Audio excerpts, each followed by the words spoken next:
এখন থেকে কিন্তু সিপ্পির দোকানের চিকেন বল আর এত চড়া দামে কিনতে হবে না। বাসায় কিন্তু চাইলে ঝটপট এবং খুব সহজে এই চিকেন বলটা তৈরি করে নিতে পারেন।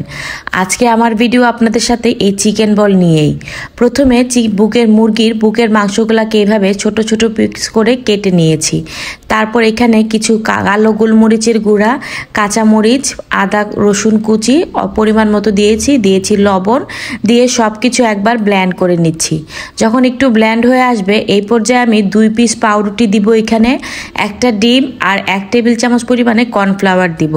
ডিম আর কর্নফ্লাওয়ারটা কিন্তু চিকেন বলগুলোকে অনেকটাই সফট এবং ফ্লাফি করবে।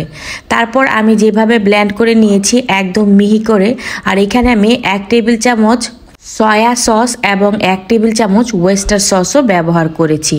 তারপর পুরাটা কিমাকে আমি এরকম বল আকারে করে নিয়েছি হাতে একটু তেল মেখে। অপরদিকে চুলায় গরম পানি আগে থেকেই বসিয়ে রেখেছিলাম। পানিতে অল্প একটু তেল দিয়েছি যাতে একটা বল আরেকটা বলের সাথে না লেগে যায়। এভাবে বলগুলোকে আমি 5 থেকে 7 মিনিট সিদ্ধ করে নিয়েছি। যখনই দেখবেন বলগুলি উপর দিকে উঠে আসছেন বুঝতে পারবেন যে বলগুলো একদম সিদ্ধ হয়ে গিয়েছে, আর দেখতেই পাচ্ছেন কতটা সফট হয়েছে। এখন প্যানের মধ্যে অল্প একটু তেল দিয়ে আমি এই চিকেন বলগুলোকে ভেজে নিচ্ছি।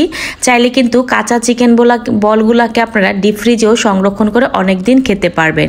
আর ব্যাস হয়ে গেল আমার এই ঝটপট চিকেন বল।